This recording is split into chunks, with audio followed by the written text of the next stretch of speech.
As I said in the last video, everyone is wondering where Kylian Mbappe will go after leaving PSG, to Real Madrid or another club, but most likely he'll go to Real Madrid. But very few are asking the question, will Mbappe and Vinicius Junior have problems playing together? And does Real Madrid even need Mbappe when they already have Vinicius? To be fair, there are people asking these questions, but we don't have a clear answer. So let's discuss the things that can help them succeed and the things that won't. And let's start with the obvious that everyone says. I mean the fact that usually Mbappe prefers to play as a left winger, like Vinicius where he gives his best. You may say Mbappe is not only a winger, he can play elsewhere, for example as a number 9, like Cristiano did. Yes, that's probably what they'll do, but it may not work. So the only good position left is to play as a left winger. Yes, they can always try to switch positions, but one of them has to be stable there. Also, as you know, they like to use their speed on the counter-attack, and they can do this more effectively on the flank. Yes, with their speed they can be in any position, but I'm talking about the best way for them. And as I said in the last video, at PSG prefers the team to play the way that suits him best. He doesn't care about his teammates, whether they're comfortable or not, and everyone has to create chances for him, and gets angry if they don't. Especially when he arrives, he'll try to make a name for himself more quickly and establish himself as the number 1 star. But he'll probably be surprised by the fact that there are other stars like Vinicius, Rodrigo, Bellingham, who already have more experience and know how to play effectively in La Liga, and that may make him angry. You may think it's crazy, especially since Bellingham did it, who isn't even a striker. But you shouldn't forget that Vinicius has been injured a lot this year and isn't at his best. So I wouldn't be surprised if Mbappe had a hard time establishing himself as the number 1 star, regardless of his quality,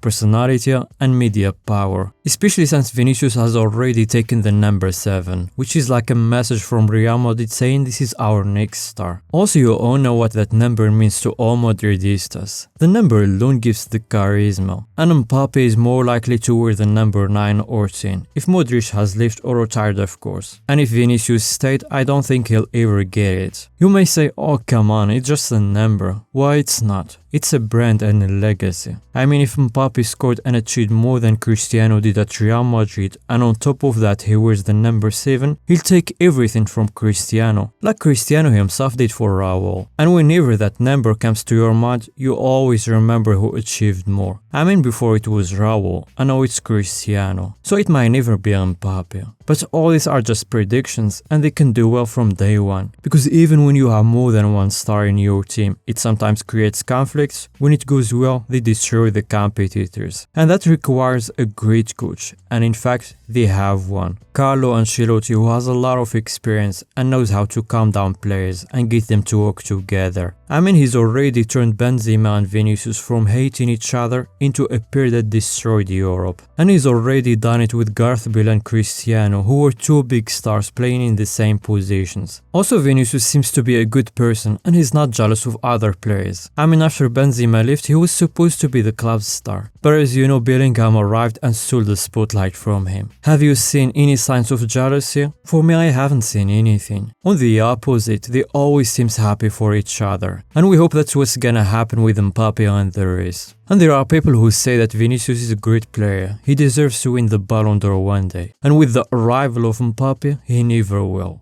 To be honest, I don't think so, because even Mbappe has media power. A lot of things can play a role in getting the awards. Because first of all, they don't come from one country. I mean, come on, he comes from the best football nation in history. Even if they won the Champions League together, he can win the World Cup or Copa America that can change everything. You all remember how Modric won it over Cristiano. I mean, he doesn't come from a country that will never do anything. But even if that's the case, or they have the same nationality and win the same trophies, it can be a season where Vinicius was amazing and Mbappe was injured or had a bad season. I mean, every player has his ups and downs. All Vinicius needs to do is control himself more and not be so quick to provoke. He seemed to be doing okay this season, but recently he started to go crazy again, and I hope that will change soon. So I don't think Mbappe's arrival will affect their quality. On the opposite, it could help them push themselves harder. You all remember the competition between Mo Salah and Sadio Mane. It was obvious that they had a strained relationship. It was as they hated each other, especially how many deprived them of an AFCON and of playing in the World Cup. And sometimes they didn't even pass the ball to each other,